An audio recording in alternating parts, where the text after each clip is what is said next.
Sepan que el Señor distingue a un fiel suyo. Salmo 4, versículo 4. Queridos hermanos, bienvenidos. Continuamos con este taller de reflexión sobre los salmos. Soy Padre Martín Solórzano de los Misioneros Apóstoles de la Palabra. Hoy meditamos el Salmo número 4. Salmo de David, del maestro de coro, para instrumentos de cuerda. Respóndeme cuando te llamo, Dios defensor mío. Tú que en el aprieto me diste anchura, ten piedad de mí y oye mi oración. Señores, ¿hasta cuándo ultrajarán mi honor? ¿Amarán la falsedad y buscarán la mentira?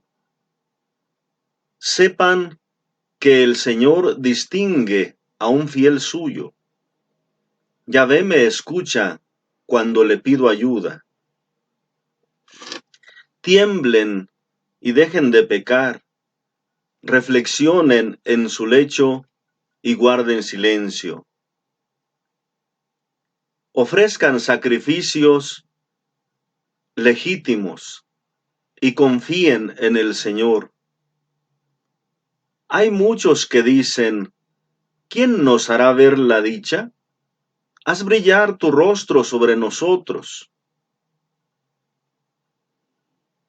Yahvé, tú me has dado más alegría en el corazón que cuando ellos abundan en trigo y en vino. En completa paz me acuesto y enseguida me duermo. Porque tú solo, Yahvé, me haces vivir tranquilo. Gloria al Padre y al Hijo y al Espíritu Santo, como era en el principio, ahora y siempre, por los siglos de los siglos. Amén. ¿Cuál es el género literario de este Salmo número 4? Se trata de un salmo de confianza. Ciertamente aparece también la súplica, aparece una exhortación, palabras sapienciales, pero se remarca de una manera muy especial el tema de la confianza. ¿Cuál es la estructura que presenta este salmo?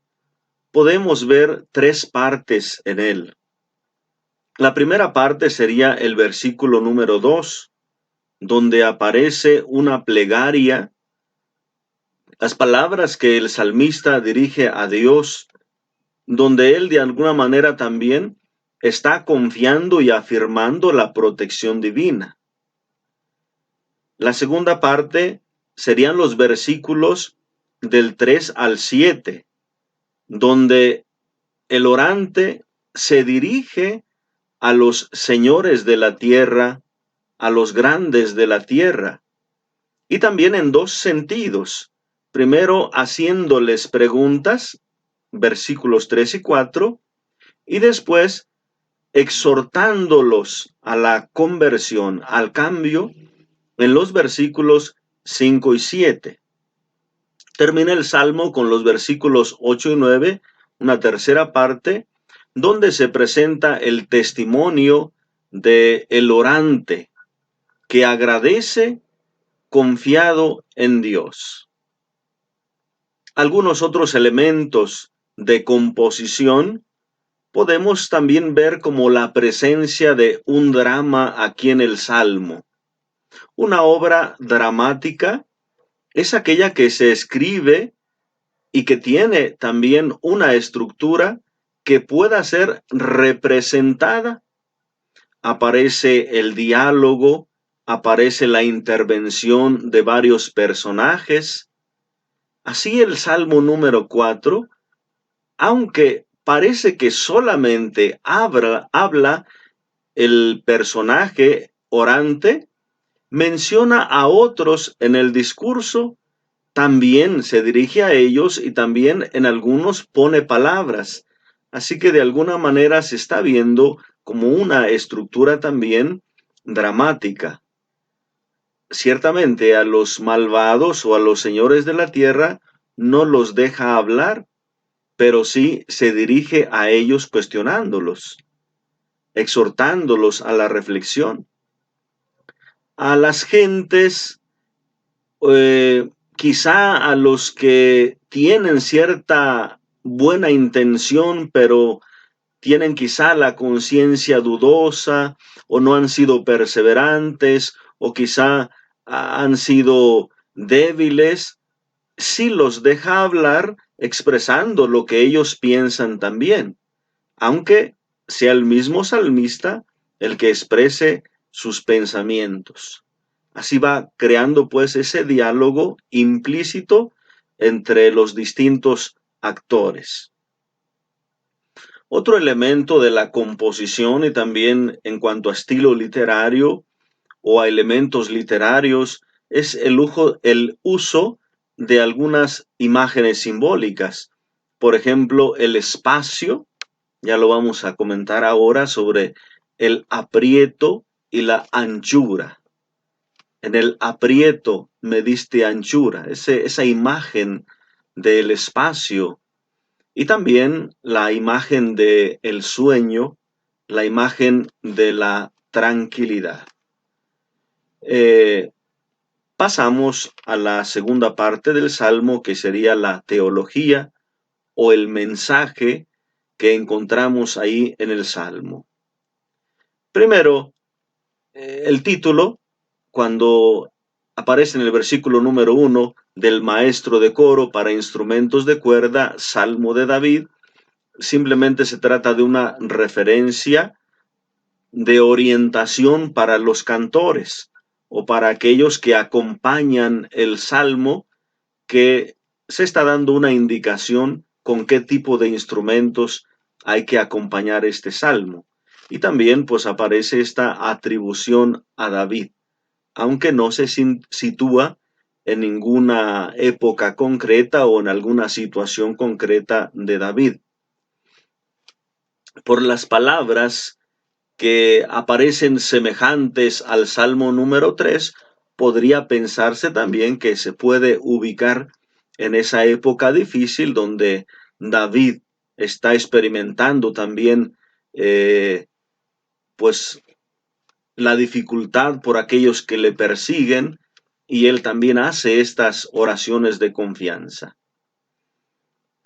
Significado de la primera parte, la súplica. Encontramos en el versículo 2 estas frases: respóndeme cuando te llamo, Dios defensor mío. Tú que en el aprieto me diste anchura, ten piedad de mí, escucha mi oración. Esa palabra o esa frase, respóndeme cuando te llamo, es una súplica, pero también puede tener un sentido doble. Puede tener un sentido simple, simplemente cuando te invoco, respóndeme. O sea, cada vez que yo te invoque, respóndeme. En el momento, en el tiempo, cuando yo te invoque, respóndeme. Pero puede también tener un sentido de urgencia, expresar como esa necesidad, esa súplica de que Dios actúe o le escuche inmediatamente, o sea, con prontitud. Podría entenderse también esa frase: apenas te invoco, respóndeme. Entonces hay que saber que esta frase, cuando te invoco, respóndeme, podría tener esos dos sentidos. Simplemente algo general: cuando te invoque, respóndeme, pero depende de la situación que esté viviendo el orante, puede darle también ese sentido de urgencia. En cuanto te invoco, respóndeme. Aparecen también ahí tres palabras que de alguna manera tienen una relación o una correspondencia, que es importante mantener siempre en los salmos u oraciones de confianza, y de súplica. La palabra llamar, la palabra escuchar y la palabra responder. El orante llama, invoca a Dios, pero él está absolutamente cierto, seguro de que Dios le escucha y que Dios le responde. Vean estas dos palabras que le corresponden a la acción de Dios. Dios escucha, Dios conoce, Dios sabe, pero también Dios responde, Dios actúa. Dios no se queda inmóvil, Dios actúa. Entonces, estas palabras aparecen aquí en el Salmo. Te llamo, te invoco, tú me escuchas, tú me respondes, o por lo menos se le pide que él escuche y que le responda. También encontramos ahí tres verbos en imperativo que son propios de la súplica. Vean como que tres verbos en un solo versículo, tres imperativos, de alguna manera están dando como ese sentido de necesidad, ese sentido de urgencia. ¿eh? Se presentan estas peticiones en forma imperativa, en un pequeño espacio, en un solo versículo. Respóndeme, ten piedad de mí, escúchame. Con ellos se remarca precisamente esa urgencia de la súplica, aunque también pues da el sentido de a la situación del orante, pues expresada con esa misma situación del espacio angosto, la imagen de la angostura, de la estrechez, del aprieto, podría de alguna manera ayudarnos a entender esa urgencia. Dice el salmista, en el aprieto me diste anchura, en la angustia me diste anchura. O sea, esa situación que está experimentando el salmista puede de alguna manera también hacernos entender como esa urgencia y que también en un espacio pequeño pueda expresar tres peticiones o tres verbos en imperativo por la necesidad que tiene. Esta imagen de espacio es simbólica, evoca la situación de ahogo, de angustia interior. De hecho, la palabra que se utiliza aquí, angustia, viene del mismo vocablo angosto. ¿Ven? La palabra angosto tiene una referencia espacial, pero esa palabra angustia tiene una referencia interna, moral, espiritual, pero viene de la misma raíz, angustia, angosto, por esa situación que se expresa. O sea, está significando la opresión, el sofoco, la dificultad para respirar, la dificultad para sentirse libre. En contraposición a esta experiencia, el Señor concede al orante anchura, espacio, libertad, o sea, le concede respirar. Esa imagen de un espacio dilatado, de un espacio ancho, aparece en muchos lugares de la Biblia. Por ejemplo, se habla de la tierra como una tierra espaciosa. Job 38:18, Eclesiástico 1:3. También se habla de la tierra prometida y de sus fronteras como un espacio amplio. Éxodo capítulo 3, versículo 8, Éxodo 34:24, Deuteronomio 12:20. Se habla del mar ancho y dilatado. Salmo 104, versículo 25. Se habla también de los canales, de los caminos para andar a gusto. Isaías 33:21, Salmo 119:45. Se predica también de la tierra, de la ciudad. Isaías 54:2, Nehemías 7:4. También puede hacer referencia al corazón o a la mente. Puede tener ese sentido espiritual con valor positivo o negativo. en el Salmo 101, versículo 5, Proverbios 21, 4, Isaías 65, Salmo 119, 32.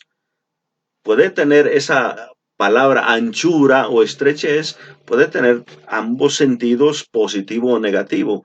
Una persona de un criterio angosto, bueno, pues se está utilizando la palabra en sentido negativo, que no escucha, que no entiende, que no se abre hacia los demás, una persona de un criterio, de un pensamiento angosto, lo que sea.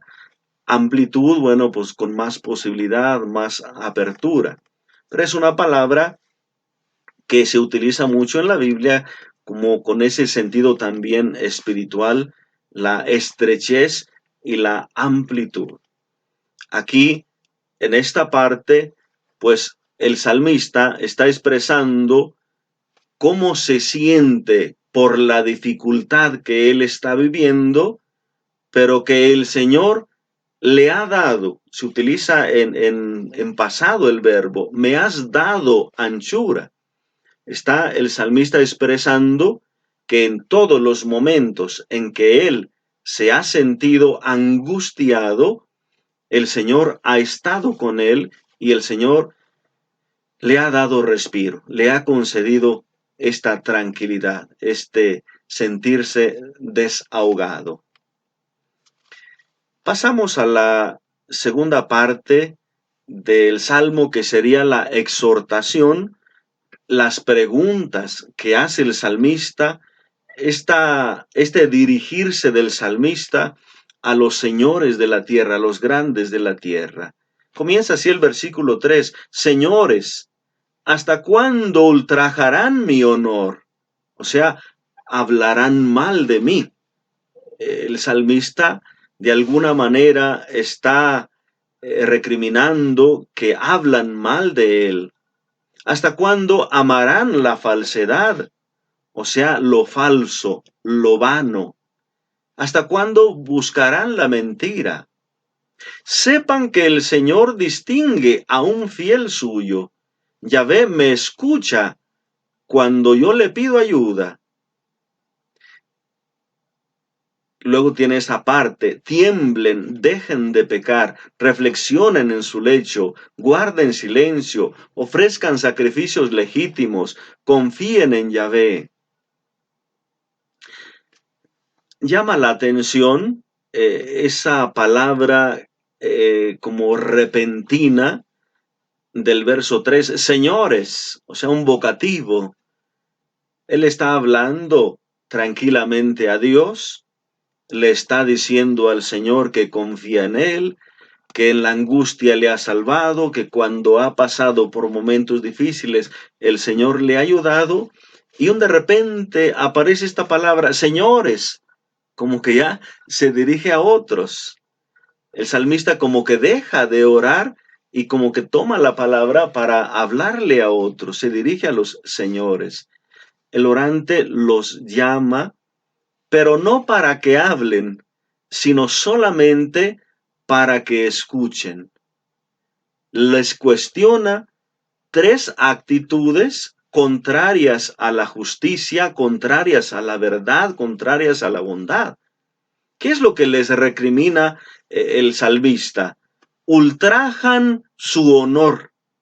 Es decir, estos hablan mal de la persona, hablan mal del orante, lo están desacreditando, lo están difamando, o sea, están ultrajando su honor.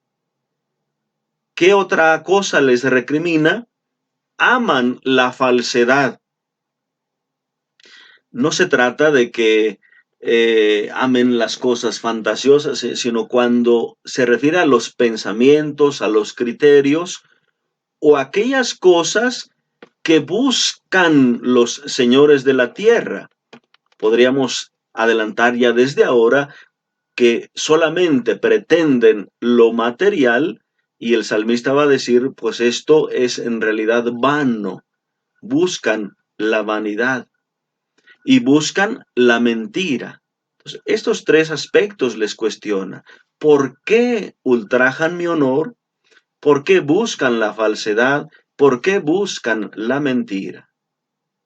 Literalmente, hay también algunos paralelos de alguna interrupción así repentina en los salmos, como que el salmista está orando y luego empieza a hablar a otra persona o cambia el estilo de hablar. Así podemos ver en el Salmo 6:9, Salmo 62:4, Salmo 119:115 y también, por ejemplo, el Salmo 52:3, Salmo 58:2, como que hay esos cambios repentinos, como que la forma de expresarse era como muy libre para los salmistas.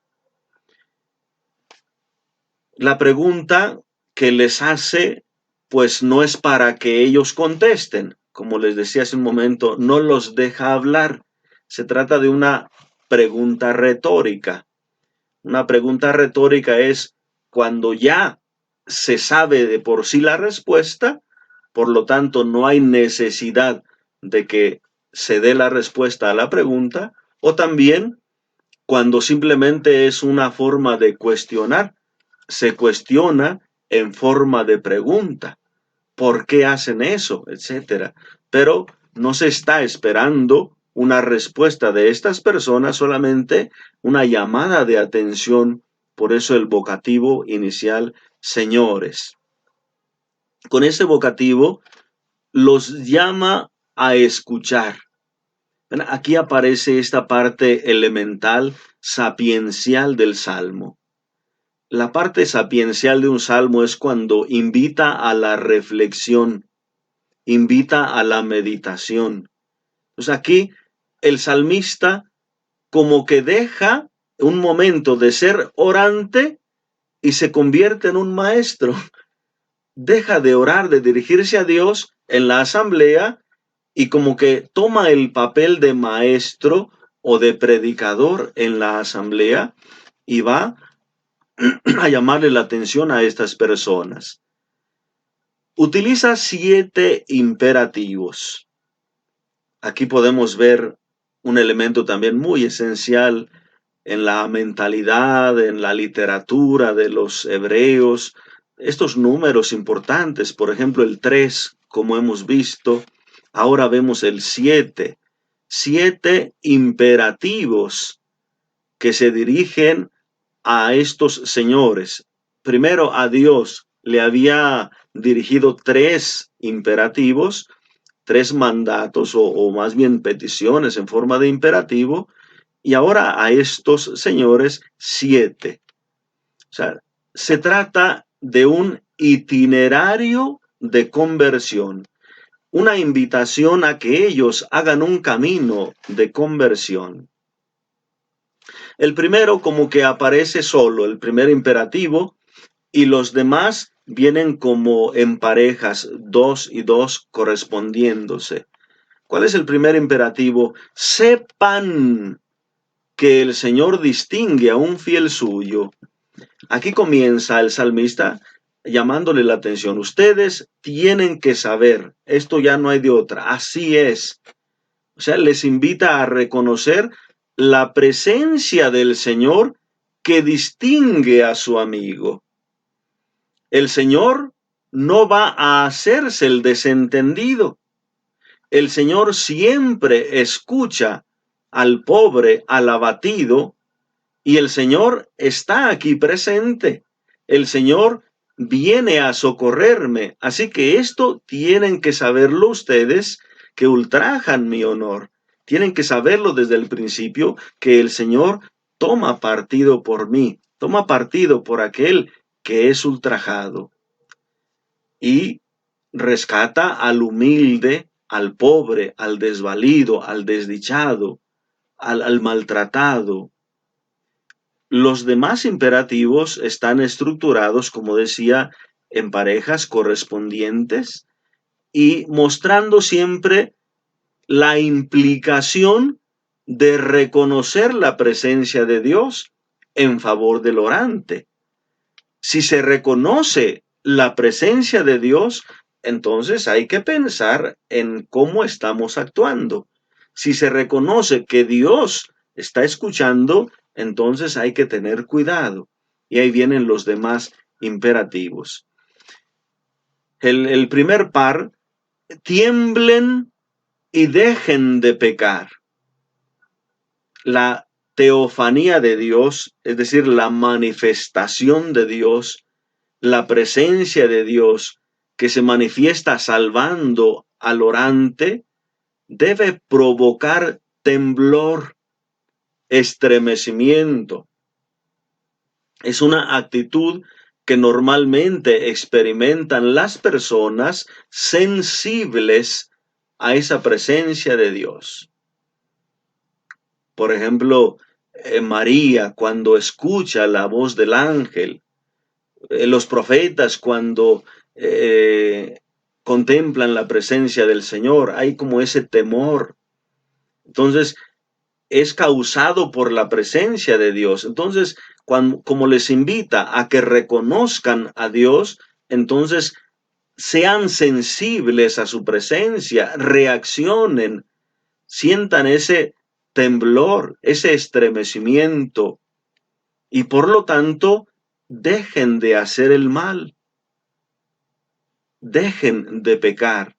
Reconocer la santidad de Dios implica acercarse a Él sin pecado, despojarse de lo impuro, despojarse de lo pecaminoso.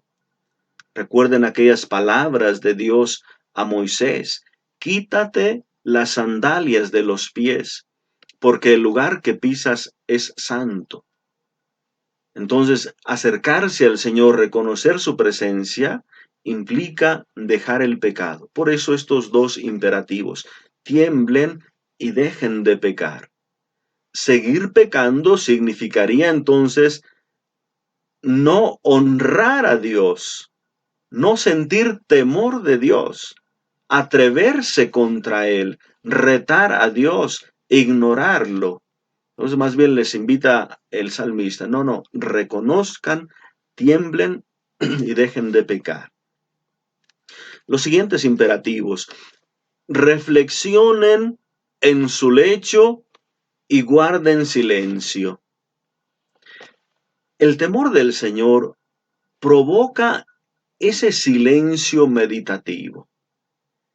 Ese silencio favorece la reflexión, esa meditación en silencio.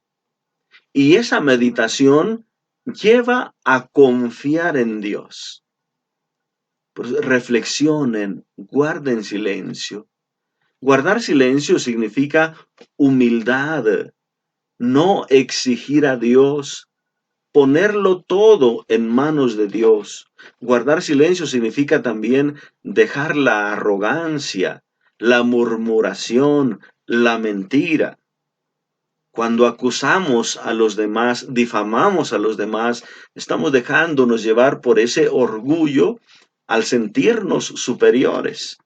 Por eso el salmista los llama señores, como que ellos quizá están confiándose en su dinero, en su riqueza, en su poder, y están haciendo sentir mal al salmista, que probablemente es pobre, que quizá está enfermo, que quizá pasa por alguna dificultad, pero lo maltratan, lo difaman por la situación que él vive.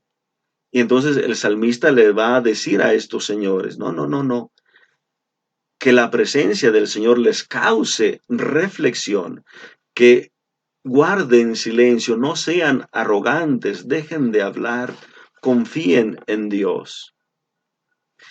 Los siguientes imperativos: ofrezcan sacrificios legítimos y confíen en Yahvé. Ofrezcan sacrificios legítimos y confíen en Yahvé. Después del temor del Señor y después de la meditación en silencio, viene una respuesta activa. Un encuentro con Dios siempre tiene que llevar a un compromiso. Primeramente, un compromiso cultural, sincero. En adelante, vivir también de acuerdo a la fe. Ofrezcan sacrificios legítimos.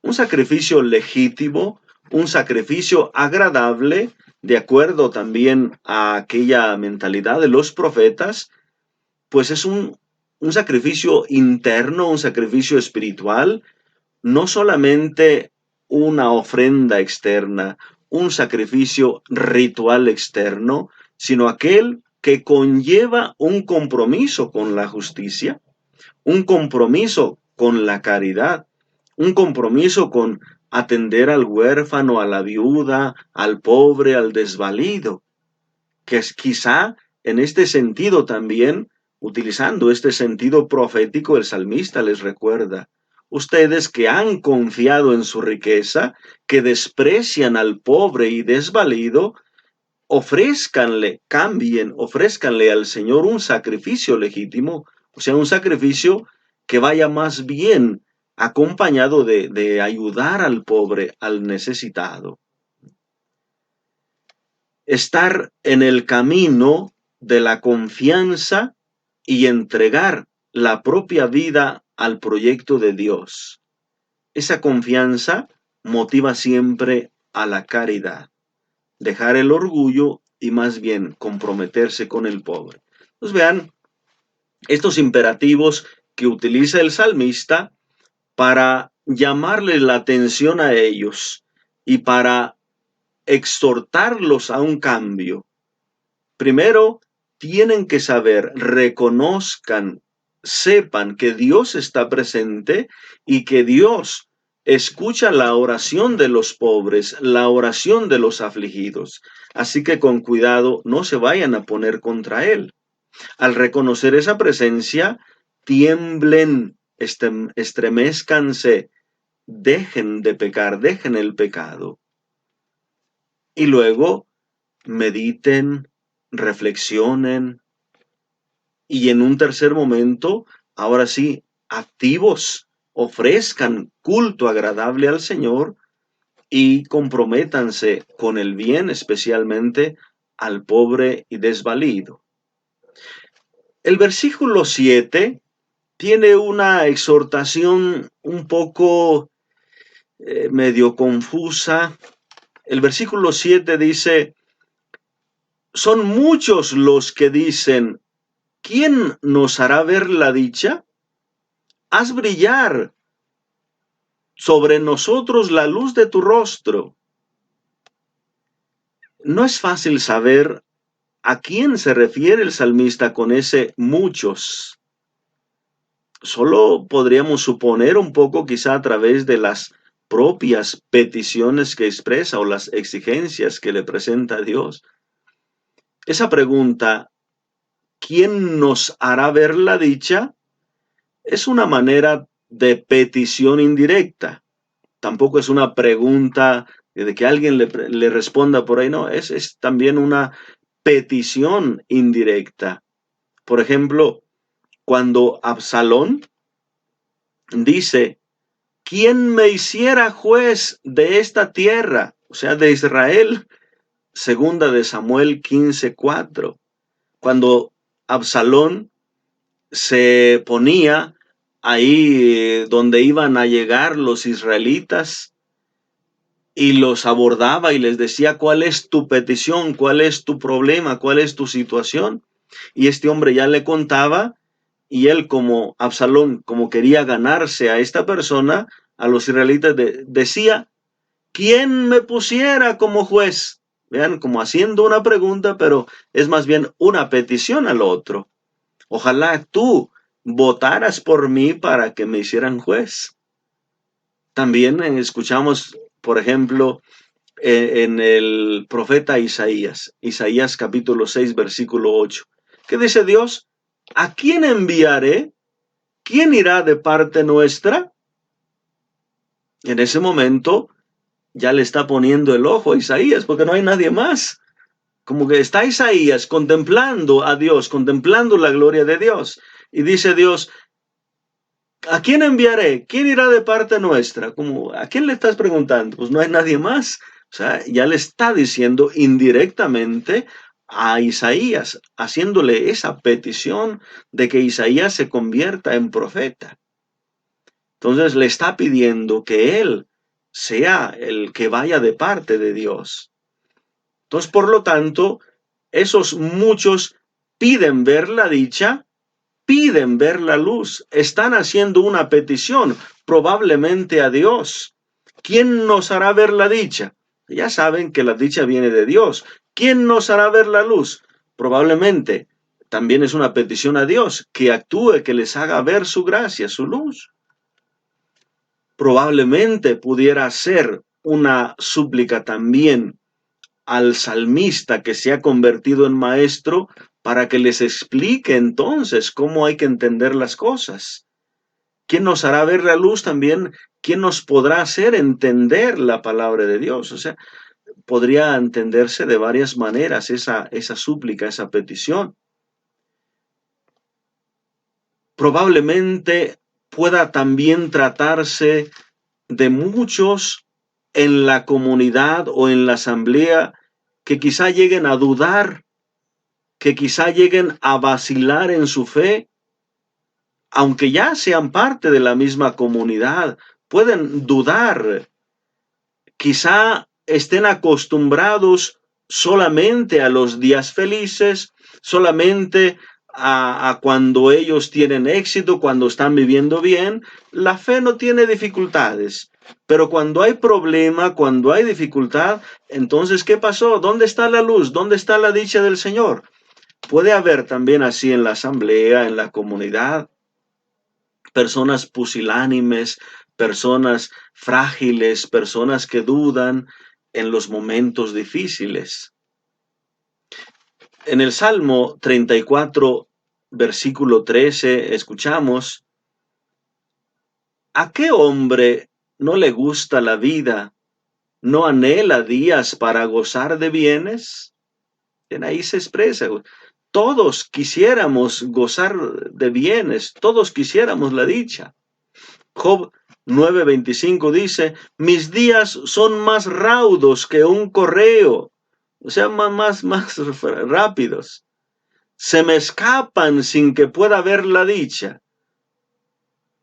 Eclesiastés 3:13 dice: y que todo hombre coma y beba y disfrute bien en medio de sus fatigas, eso es don de Dios. El Eclesiastés dice que un don de Dios, algo que viene de Dios, es que pueda disfrutar.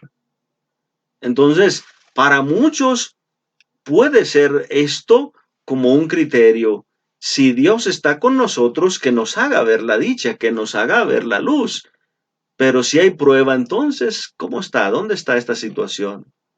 Entonces, bien sea que el salmista se dirija a los mismos orgullosos que ponen su dicha en la grandeza, en el poder, o bien sea que el salmista se dirija a los vacilantes, a los débiles en la fe, aún así a ambos les invita a reconocer dónde está la verdadera dicha.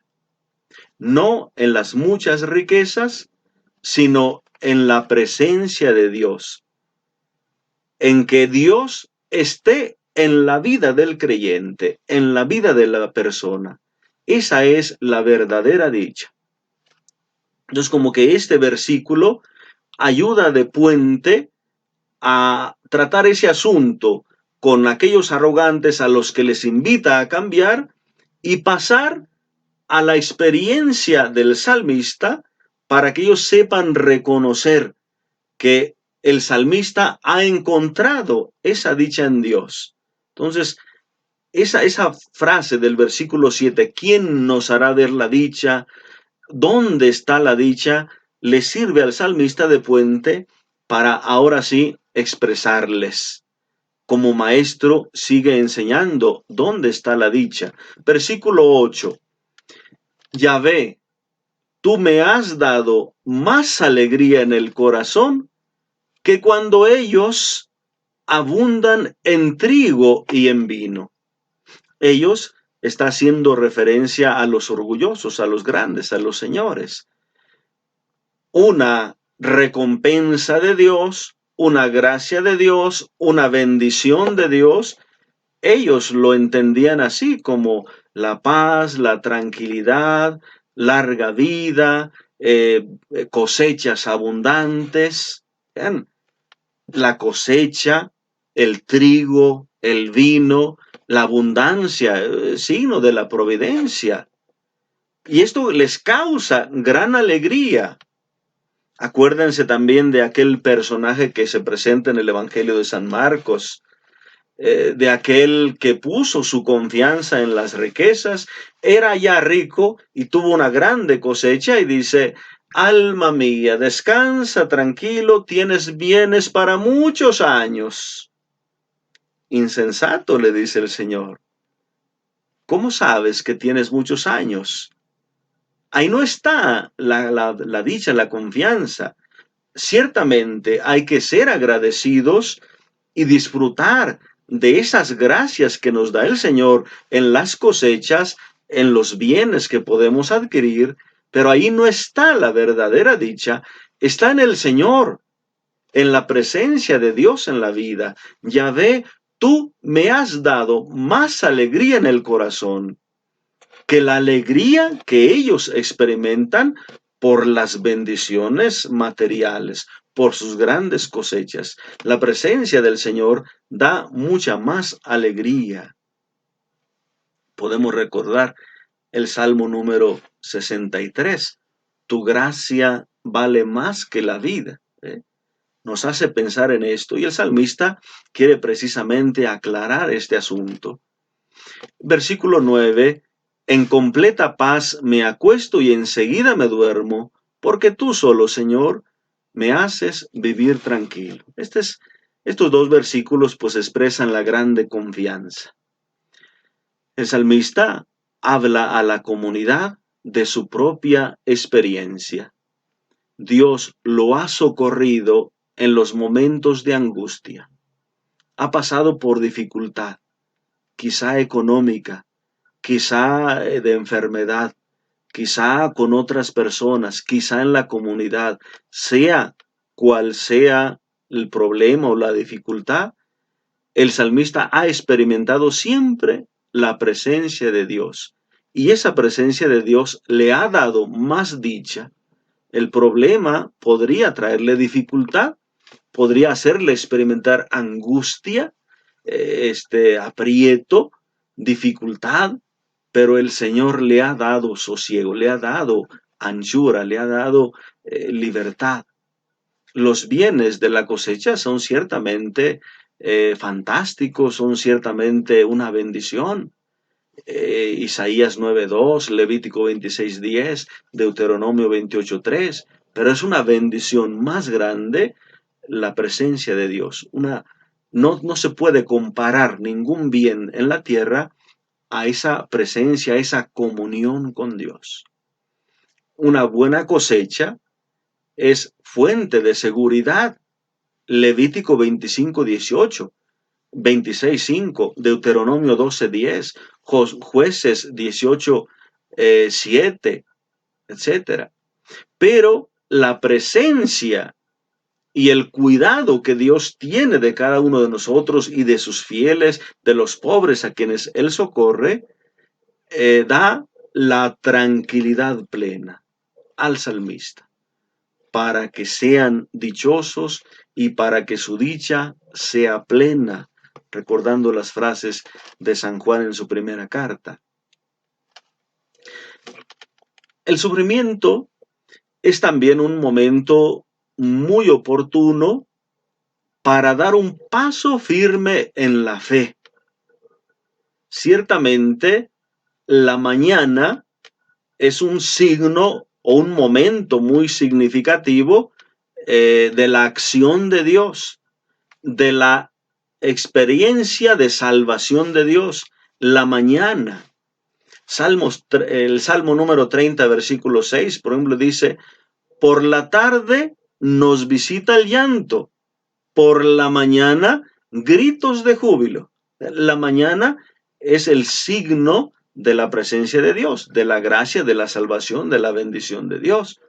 Salmo 90, versículo 14. Sácianos de tu amor por la mañana y toda nuestra alegría, toda nuestra vida será alegría y será júbilo. La mañana es ese signo, pero si bien la tarde o la noche puede ser el momento de la prueba, de la dificultad, se puede dormir tranquilo. Se puede desde la angustia tener esperanza. Se puede tener confianza y de esa confianza nos da la paz. Por eso dice el salmista, yo me acuesto tranquilo, enseguida me duermo. Vean, la noche, la tarde puede ser signo de prueba, de dificultad, pero aún así, en esa noche, el salmista ya puede estar tranquilo. ¿Por qué? Por su confianza, porque el Señor le da la seguridad. Este salmo nos ayuda a nosotros a seguir orando con toda confianza en Dios. También pasamos continuamente momentos tan difíciles. Hay situaciones en que nos hacen también experimentar esa angustia. Sentimos como que nos está sofocando un problema, como que no nos deja reencontrar la paz, la tranquilidad. Y ciertamente pueden haber tantas preguntas. ¿Y por qué me pasa esto?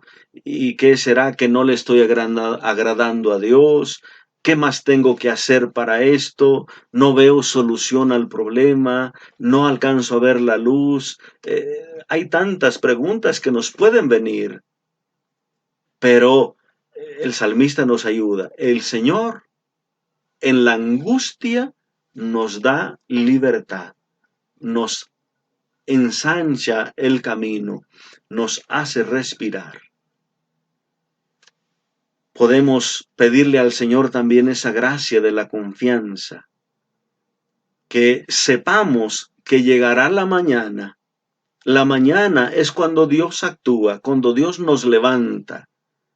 Pero ya desde la noche, desde la dificultad, tengamos fe, tengamos esperanza, durmamos tranquilos, podamos descansar tranquilos, para que pues nuestra tranquilidad, nuestra confianza pueda hacernos con más facilidad ver la luz del Señor.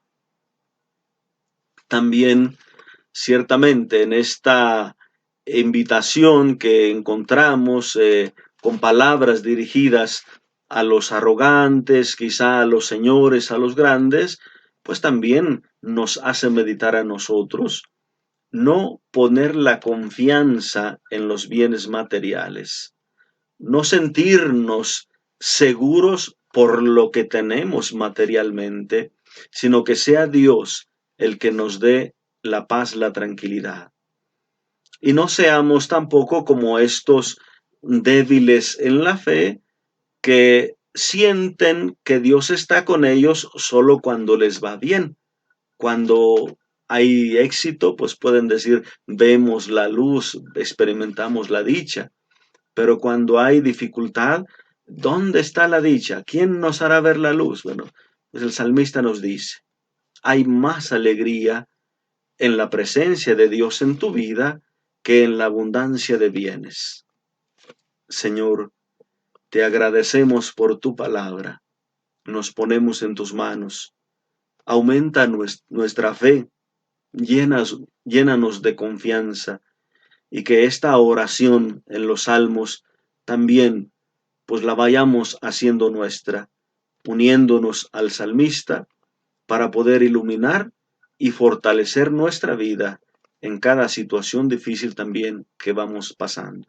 Te lo pedimos a ti que vives y reinas por los siglos de los siglos. Amén.